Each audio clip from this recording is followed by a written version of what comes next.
What's going on, everybody? Welcome back to Straight Betting. Today is Thursday. Oh, shit. Hold on. I'm going to restart that. I always have the wrong mic on. Okay. Welcome back to Straight Betting. Today is Friday. Well, it's actually Thursday, but this is for Friday. We're doing a breakdown on Knicks versus Celtics. Obviously, Game 6 in the Garden should be a lot of fun. As you guys can see here, if you guys are tuned in on YouTube, we got two people with me today. First one is a familiar face. Oh, well, I guess both are familiar faces, but me and JJ haven't really recorded in a while. But JJ, how you doing? It's good to be back in the lab with you. I don't know. I'm doing pretty good. It's been a little bit everywhere. All of our schedule is a little bit different now, so it's been a little difficult. Yeah, and playoffs too complicates that. Man, we were grinding looking back at that shit, those streams. Oh, Yeah. man, that shit was a freaking grind, dude. Anyways, Bubs, how are you doing today? I'm good, man. I'm still dealing with this puppy stage, so if you see me looking off or anything, I'm trying to make sure he's not chewing on anything. Yeah, making sure he isn't sniffing around at the carpet and just walking aimlessly. Yeah, we've had a few accidents today, so I'm not trying to have any more. Yeah, there you go. Well, you should just name every time your puppy pisses on the floor, you should just think about renaming it Kristaps Porzingis. Good old Kristaps. Anyways, guys, Knicks Celtics in the Garden. What's the spread at? I have a big bet going on right now. Not gonna lie, I want you guys to take on this. I'm not gonna say how much I bet, but I really liked the Knicks to win last game, and they didn't. But I have a really big bet on the Knicks to win the series. I laid minus 575 on it, just because I was so confident in the Knicks getting one of these last three games. How do you guys feel about this, man? Do you think that Tatum might be holding the team back offensively in some capacity, or was that just an outlier game? Or what do you guys think? I think it's just a simple hot take, but I mean, I didn't expect the Knicks to win Game 5 for a simple fact they didn't know how the Celtics were going to adjust. So game planning wise, it's going to be tough. And then I guess the emotional factor of it for the Celtics, they're going to play a little bit harder, Yeah, no, that's actually a really good point. Yeah, it's they were destined to win one for Tatum, right? Yeah. And I think that was a good point too. Now what they have is on film. I thought they did a really good job of not letting the ball get sticky with Jalen Brown. They were really good with these ghost screens and just hitting Derek White and someone's in his grill and he's just pulling that shit anyways. I thought they did a really good job of playing team ball, which is something that they definitely weren't doing, which does kind of scare me a little bit. But maybe the Knicks weren't expecting team ball, so hopefully for my sake they can adjust. But Bubs, what were your main takeaways about Boston Knicks, and who do you think? I know we're not spread bettors in here, but what do you think about the 2.5 point spread as well? I thought that game, kind of what JJ said, emotion-wise, Boston would come out.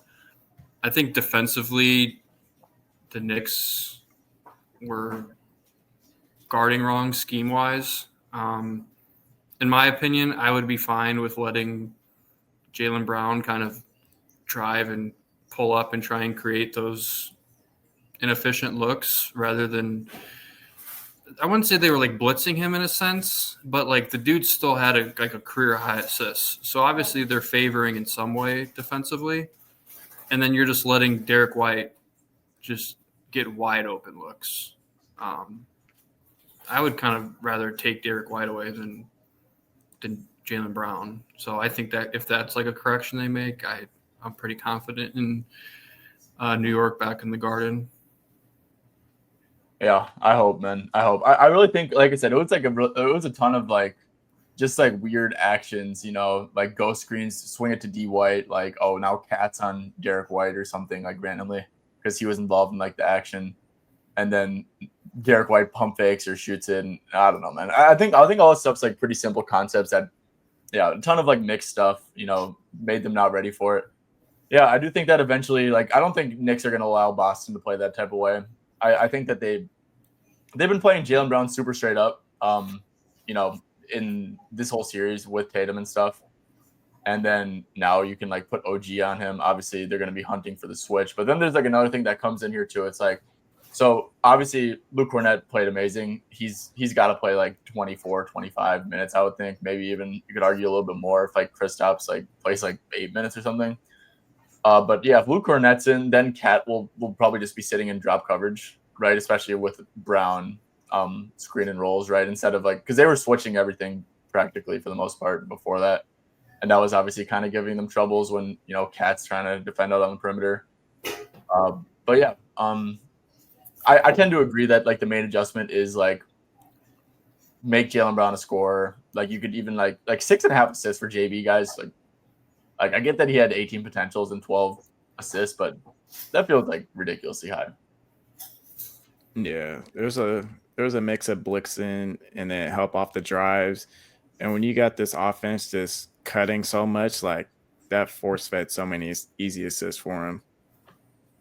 Yeah. Also, just a super good shooting variance night for the Celtics overall. At home, maybe you expect them to come back down to earth a little bit in the Garden in a hostile environment. So, yeah. Anyways, guys, I'm on Knicks train. Obviously, I have like incentive to say that, but I think they cover. I think they win. I think they cover the 2.5. So yeah, but I definitely think that Boston doesn't go down without a fight. But I think that Mr. Clutch Jalen Brunson is going to eventually take this one home. So let's start off there, guys. Jalen Brunson, his points line is at 29.5. His assist line is at 6.5. Do you guys have any reads on Jalen Brunson? I'll kind of like go off first, man. I think JB is going to have a great game. I think like this is like the spot. I think the Knicks are going to treat this like a game 7 to an extent. And JB at home in front of the fans. Boston still is basically like switching everything and stuff like that. So Jalen's going to be. He's definitely seeing tough coverages, but I think that if we get a Brunson game, I do think we do get a Brunson game. But 29.5. I think it's fairly set. Do you guys have any takes here on Jalen Brunson? I'll kick it to you first, Bubs. Yes. What I'm doing is I'm kind of hoping for his – obviously I would take 29.5 straight regardless. I'm kind of waiting for and hoping that his 35-40 get better price-wise. But, yes, I'm absolutely taking him. I was kind of like going through like pressers and stuff today. Obviously, like last game, he'll be super motivated too because he doesn't want to. You don't want to go game 7 back to Boston. That's a given.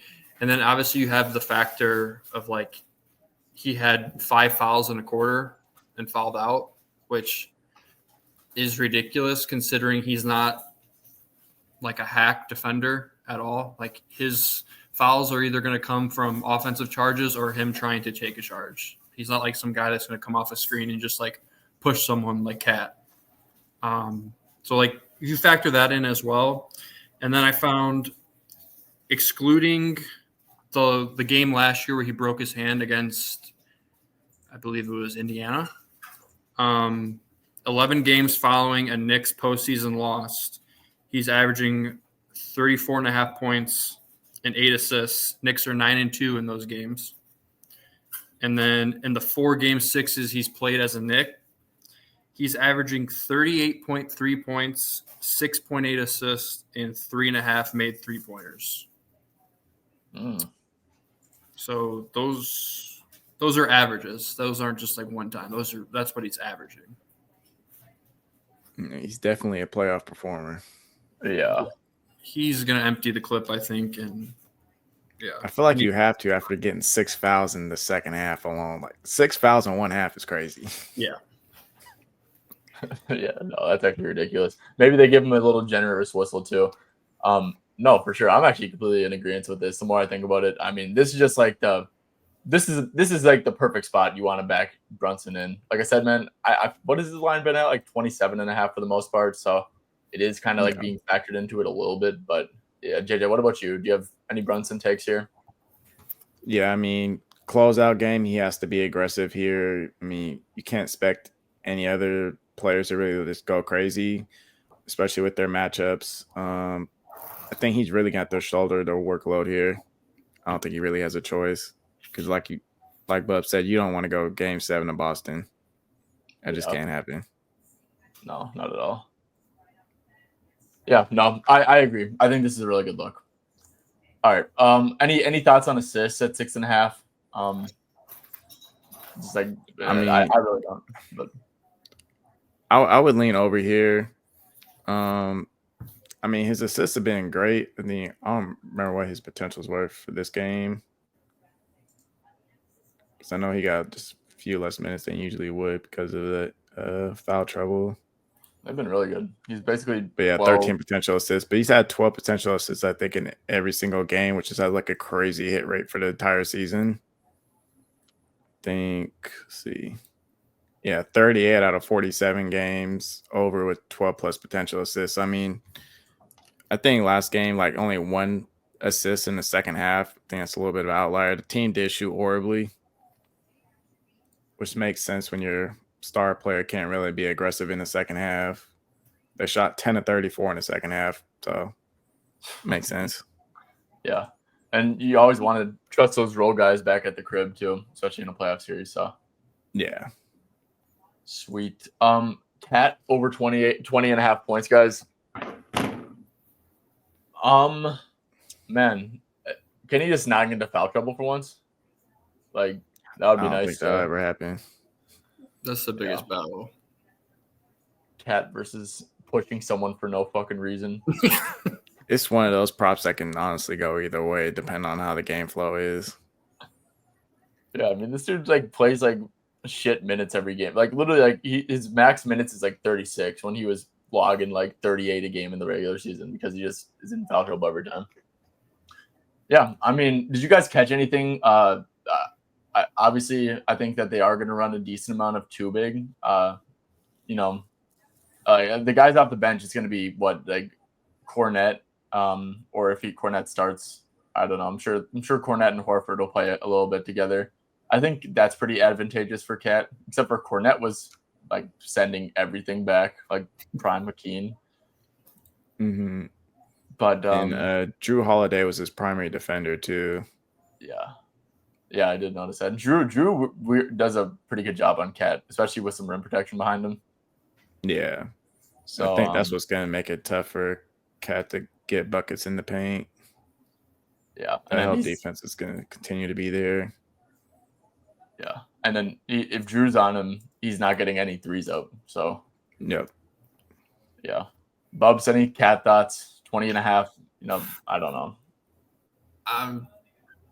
I think it, like you said, it just comes down to foul trouble. Drew's obviously the type of guy, he's just going to crowd his space to where he can't get a shot off from 3. I think that's kind of shown. I think he's made like 2 threes all series or something like that. And then Cat's not like – he's an aggressive driver, but like he's not the most agile. And Drew's like a pretty strong guy. So like a couple bumps off your line and you send him into like Cornet or whoever's down there. I just think it's a tough matchup for him. Yeah, it 100% is. It just 20 and a half for Cat. Yeah, I don't know. I think he's probably going to end close to this number. Like I don't know. Like it's like we all mentioned, it's just going to come to that. Like if he somehow avoids foul trouble and gets 40 minutes, like I bet he gets like 23 points or something. But like at this point, foul trouble is super likely. So yeah. OG Anunoby. I'm going to stand by this. I think that OG's still just like in a brutal matchup, and he's been super inconsistent. I took his under in game 2 because I remember looking back at like the shots he made in game 1, and like they were literally all just like transition buckets and just like random like lapses and stuff from the defense. This team's not going to give up spot up looks really. They've been like that. I guess OG shot 1 for 12. Holy shit, dude. Yeah, I mean 14 and a half for OG. I guess the volume really hasn't been terrible, but yeah, I just knowing how Boston's going to be on defense, and maybe Cornet does switch things a little bit because maybe he's not going to be a switch and he's going to be in drop or maybe like up at the level even. But yeah, what do you guys think about OG And we could even just like hit two birds with one stone, OG and Macau. What do you guys have any thoughts on the wing stops? Yeah, so it looked like Derek White was his primary defender. I'm surprised he didn't like try and post him up a little bit more, but he kind of just settled for jump shots, which I mean is cool, but I feel like OG's a little bit better either just taking a spot up three or just getting to the rim off of cuts and stuff like that. And I mean, in this series, he hasn't really done enough of that. I don't think he's gonna do that as this game is either. Yeah, no, I agree. Bubs, what are your thoughts on OG? I actually took him the game that he just had 20 recently, and I got super lucky because I thought for sure he pulled his hamstring that first half when he went out. And then he kind of came back, hit some big threes, and then he got a couple easy transition baskets. I think one of them actually was the play that Tatum got injured. So it won, luckily, but I wasn't happy with the overall play with how I had it designed. But I think it kind of goes hand in hand to where how they're going to guard Brunson and like his mindset. Yeah, and maybe we do get to a point where Brunson is just like in that mode where you have to send another body or two, and that could really open things up. That would just be like a good, good for the Knicks offense overall. If like Brunson just like has like 20 first half points and then he starts seeing bodies, really opens things up for everything. But Macau guys, Macau is like allergic to getting to the free throw line. This dude has not shot a free throw this entire series, which is actually insane. But he's had some pretty good volume, right? Like, but the thing is, like, if he just never gets a free throw line. So like 4 for 14, right? You'd be like, oh yeah, well, but what if he shot 6 for 14? Well, he still would stay under, right? That's pretty normal game for Macau, like 6 for 14, 1 for 3 from deep. That's still only 13 points. His line's at 14.5. He's gonna play a shit ton of minutes, obviously, but yeah, do you guys have any takes on Macau here? I really don't. Honestly, guys, I don't have a ton of conviction on Knicks stuff. Besides, I think Brunson's gonna enter that mode, But yeah, JJ, I'm gonna kick it to you. Do you have anything on Macau here? I mean, for most of these role players, I don't have a lot on them. So like, I mean, I think the only ones I really lean on is like Jalen Brunson here, and then Josh Hart, just because of those matchups that he's been getting with the centers. They're going to leave him open, so he's going to continue to shoot. Or either bet on a guy who's going to get open shots than someone who's going to take contested shots, like Mikal Bridges is. Yeah, like Mikal, he likes to take that little midi that sometimes it's like he's on a heater there, and then sometimes he's just just bricking everything. I don't really like this. I never liked this matchup for him. I don't think he really played well during the regular season against the Celtics. It's just their length is just not a matchup for him. But for whatever reason, he had the Peyton Pritchard matchup last game and still couldn't take advantage of it. So I don't expect much. Yeah. Bubs, anything on Macau? Yeah, I'm the same way. I think it goes hand in hand with OG. Mikel's kind of more mid-range dominant than OG is, but still, I just think he's not as aggressive. The free throw thing is obviously like a huge factor. So, I'm not big on role players. Like JJ said, you can make a case for Josh Hart because he'll be wide open. Everything funnels back to Brunson. Yeah, for sure. Yeah, how would you guys want to attack Josh Hart? I'm actually in complete agreement here, and it's Josh Hart's probably like a confidence guy. Maybe the confidence is a little bit high coming off like a 5 for 9 3-pointer game. 1.5 threes. I will say, I think that like points overall might be like obviously Josh is like amazing in transition and stuff, but if he's gonna get guarded by Cornet, like I don't really see him scoring much in the half court unless it's a 3. If that kind of makes sense, Just because I do think that like rim protection might be scary. Cornet looked really good, and I think just dead Kristaps is just not going to play much, and that's probably fine. But yeah, Josh Hart like 1.5 threes. I feel like these have been like plus 200 the whole series, and then he hits 5, and then now you're getting like plus 130, which it's like okay, well I'm definitely buying buying high, which maybe isn't ideal, but yeah. Another thing with Josh Hart, man, is that he played a lot last game. I know that in this game he like sneaky, like kind of got benched a little bit. Just like in favor of Deuce McBride, like the spacing, Mitch Robinson, they've been running the two big and it's been working pretty well. But yeah, but any Josh Hart stuff, just you guys both kind of in the same bucket of like lean over on threes, maybe. Or, Yeah, if anything, I probably lean over on threes, but trying to score in the paint is probably gonna be a little tough. So I think like overall points, if you're gonna take it, probably ladder it instead. Might be a little bit more value there. Yeah. Bubs, any thoughts on J Hart? I'm the same way. I think if you're going to take something straight, lean as threes, you could probably get, I want to say, creative in a way and try and, you could probably find good value with laddering with something or doing like a little fun parlay with like his threes and, limit your risk on it and just play the upside. But it's not something like I would take straight up. Yeah. Agreed. Okay, does anyone have anything on Deuce McBride? Because I just don't. I don't at all. Okay. Mitch? It's just a little mystery box. Yeah. Like sometimes he'll just like come in and spark threes and like sneaky play like 22 minutes, but I don't know. I guess I kind of do think that Cam Payne's going to be out of the rotation. He had like a really, really rough second quarter stint where like he picked up like 3 fouls. They were just hunting him. So, I mean, maybe now he plays like 24 minutes or something, but yeah. Mitch Robinson, guys, he shot 6 for 6 from the stripe last game. So this dude is in his mode. But seriously, do you guys have any take on Mitch stuff? Looks like his lines are kind of getting decently high. At 12.5 PR now. I think it was at like 10.5 last game, but JJ Mitch stuff. I took his rebounds at 6.5 last game, and that was just free. Oh, now he's bumped up to 7.5. I mean, honestly, 7.5 is still not bad, but for that price, I wish it was maybe a little bit different. But I mean, let me see. He's gonna get like 20 to 30-ish. By like 27 minutes. I mean, on the season, still hitting that line very well, like 6 to 8, 20 to 27 minutes. I think that's probably the range they're going to stay in. Because, I mean, when he's on the court, he does make an impact.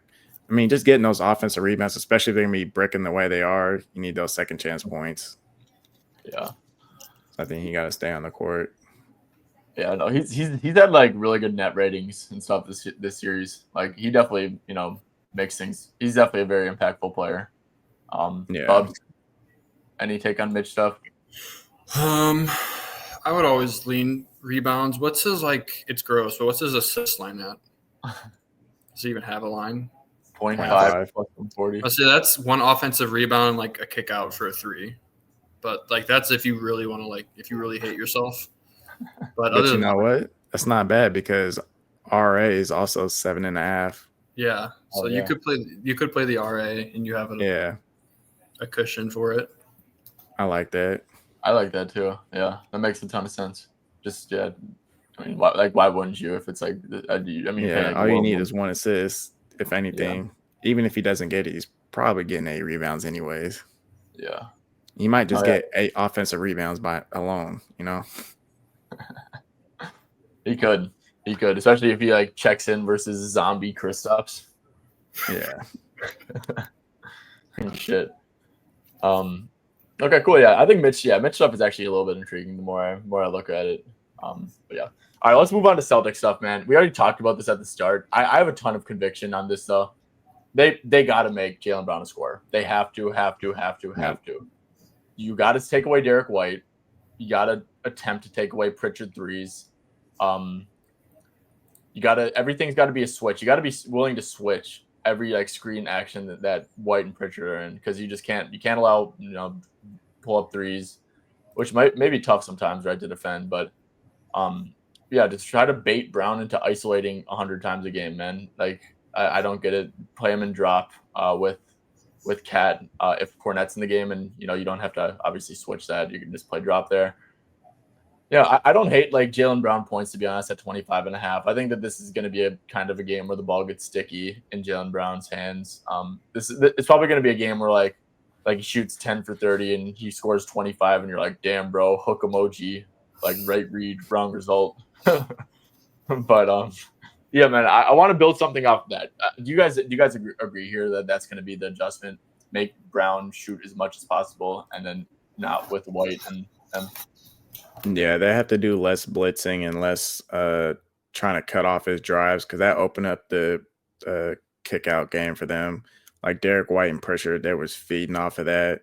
And then the others in the paint, just easy cuts to the basket once they got help downhill. So, I mean, you limit their three-point shooting. I think that was the biggest problem from this game, was just allowing them to take so many threes. Not even just take them, there was just like open threes, It's just lunch money when you give them those type of shots for what type of team they're built to be. So I think you take that away, you get a different result here. I feel like it's inexcusable to be giving up that many catch and shoot threes.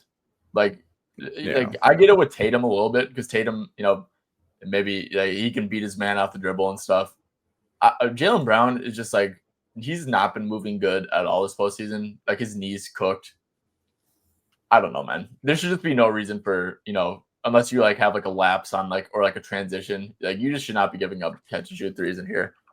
Is there any like way that like maybe the Knicks personnel just stinks for limiting spot ups? Like, how would you generate a spot up if you were, because and we got to assume that it's Cornette on the court too, right? Which is going to make things a lot different for the Knicks, right? Because if Cornette's on the court, then like I said, Cat's just going to be in drop.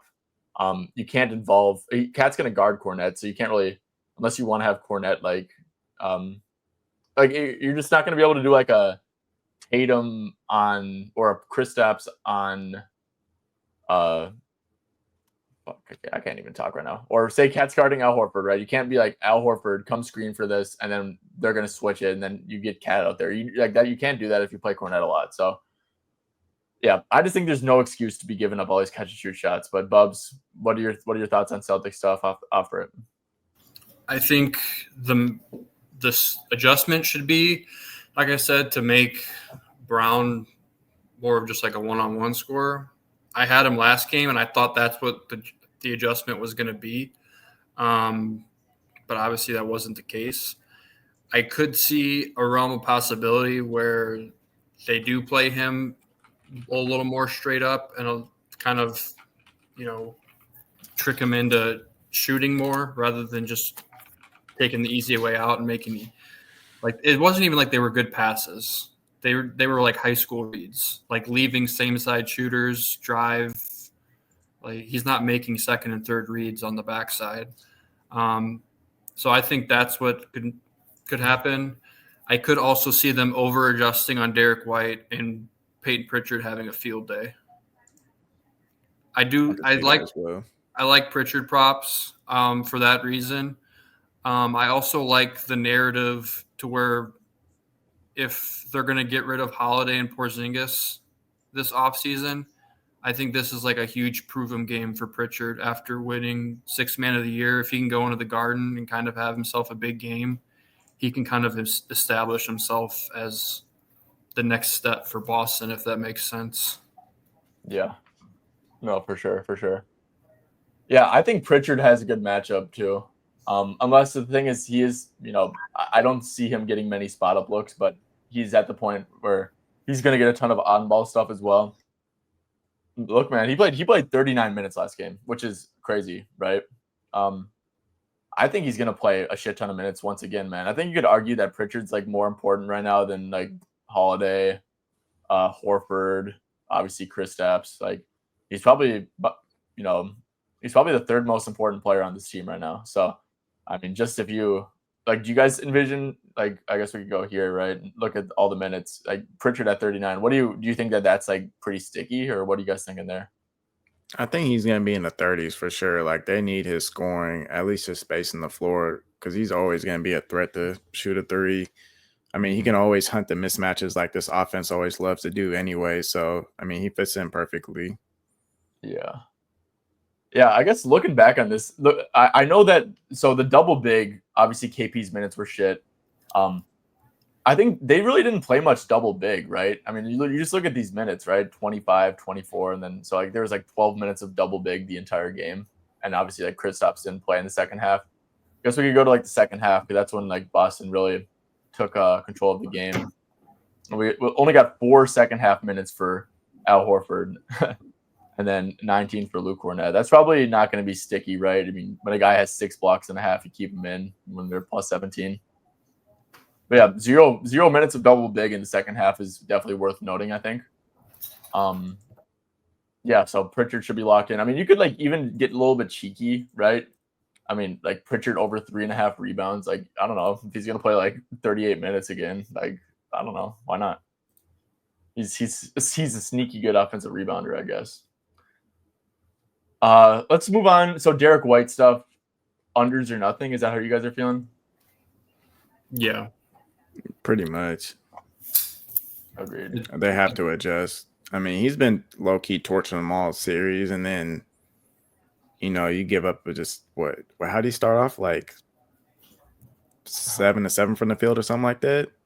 I don't know. 14 points in the first quarter though. 4 threes. Yeah. You can't allow someone to do that again with Derek White's level of play. It's Derek White would be at least like a secondary star on like most teams. Oh, 100%. But because he's on the Celtics with their talent, like people just kind of don't look at him like that. He's a dog, bro. I think that Derek White's the best role player in the league. Like, who's a better role player than Derek White? Or it feels like role player has like a negative connotation to it, but like, you know what I'm saying? Like, he's a role player at the end of the day. Would you say? Well, I mean, his role right now, yeah. Yeah. Like, so he's the best role player in the league. Because, you got Jalen Brown and Jason Tatum are the stars, so it's kind of hard to say. Then you got when KP is healthy. Yeah. Yeah, KP. Speaking of KP, guys, best bet of the day. I haven't played it yet. I'm going to play it, probably. Under 13.5 PRA for Kristaps. I respect it. What are we doing here, buddy? Like, this dude is so cooked. Like, they said he couldn't even breathe. Yeah. Like, what is going on? Like, he can't do anything. He's unplayable. And now you have Luke Cornett, who was amazing. Like, he's like the third string center who, and like the too big for Boston hasn't been working all series. So, what? Like, where is his minute? He might play like 4 minutes this game. Like, I'm not even like kidding when I say that either. Yeah, I don't even know why he's playing at all right now if he can't even breathe. Yeah, Bubs. That's a problem. Bubs, would you make your first under bet of the year on this one? Yes, and more so just like out of hate, because it's so like frustrating to watch. I was like, I get it, you want to be out there for your team, but you're doing more harm than good, and it's not like he's even out there trying to like hustle and get rebounds. Like, he's just going out there and looking for his own shot. Like, I haven't seen him make the right play one time the entire series. He doesn't pass out of the short roll. He just tries the foul bait and shoot that gross jumper from the free throw line. It really serves like no purpose for him to be out there. Yeah, I would not touch his over at all. Yeah. I actually think this is a great bet though, because he is so clear. I mean, he's just so clearly like the third string center at this point. Like, genuinely. I doubt that they start. Who do you think they start? There's no chance Kristaps starts, I don't think. No. Pritchard, you think you might as well just like start him if you're gonna play him 40 anyways, right? Like, yeah, Joe Mazzulla is like, you don't have to like make him win the 6th man anymore. Like, you can actually start him. Yeah, because I mean, White, Holiday, Pritchard, Cornett all played 19 plus minutes in the second half. So I mean, he's got to probably be a starter going in the next game. Yeah, for sure. All right, a couple more things. Luke Cornett, I think, is interesting. This like little Luke Cornett versus Al Horford. Like I said, man, I really don't envision Boston running a lot of two centers. I just don't. Like I said, they didn't do it at all in the second half. Yeah, I think that they mostly just have one center out there. And like I said, I don't have the it has net to be ratings on the top of Cornet. my head. Yeah.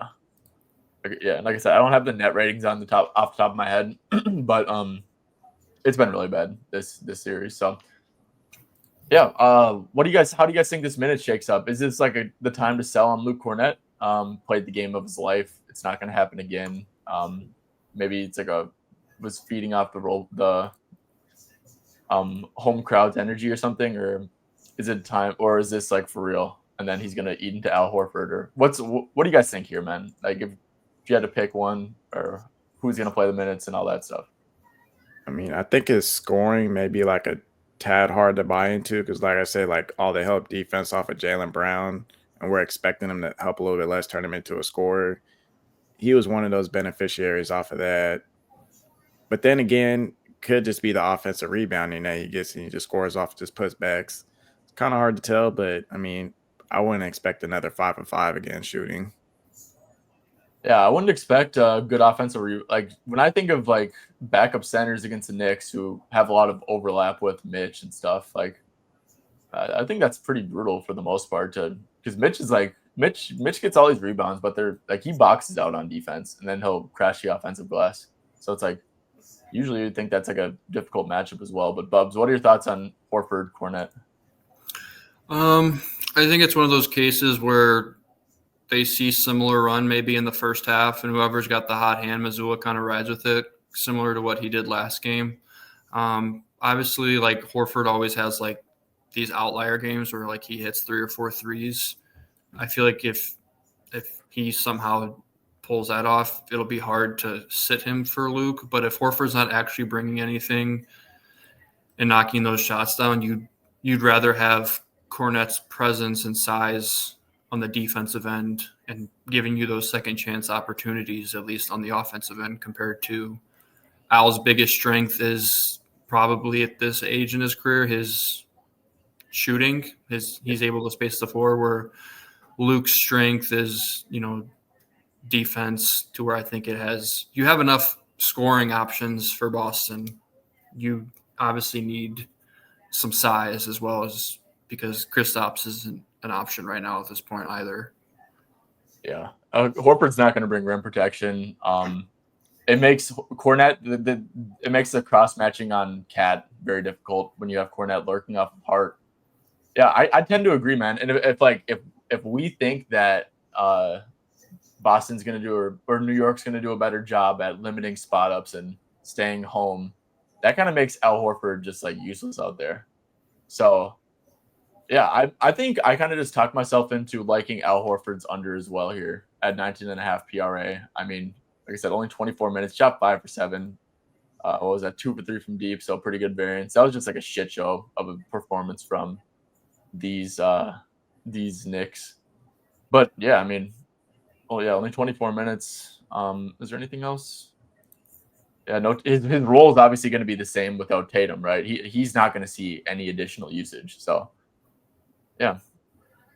You guys agree under 19.5 PRA makes a fair bit of sense for Al? No, it definitely makes some sense.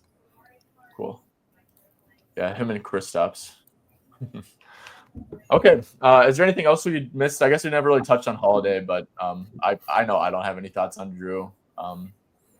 Yeah, do you guys? Not really. I thought he would take more advantage of that Jalen Brunson matchup, but they haven't used him much in a way where he really would. Mm-hmm. My only guess would be maybe if Brown saw a lot of on-ball duties last game, and obviously Derek White is able to as well.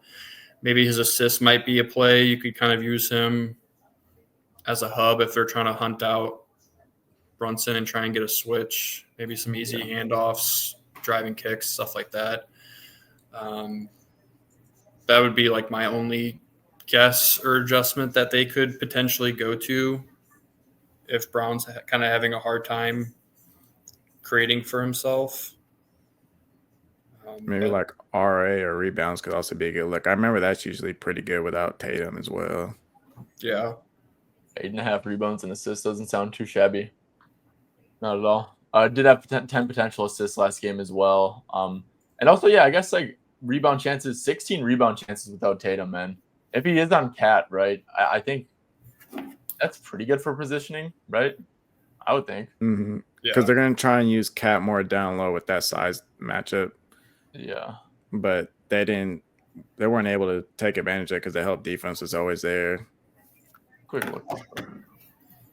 Yeah, because honestly, I mean, Tatum makes a huge difference on rebounding. Like, yeah, because he they really love to just let Tatum rebound. Yeah. Do you not want to know why? It's almost like a natural stat boosting way. It's like make him feel better after like the 6 for 20 performance. Oh, Jason, you had 15 uncontested rebounds that Bubs' dog could have grabbed. We still won by 25, though. Yeah, just kidding. No more Tatum slander. I feel bad for him. No, don't worry. That ain't over with. He just has a little momentary pause. Yeah, and no Kristaps. So, yeah, Al Horford, only 7 chances. I mean, Jrue Holiday had 16 rebound chances.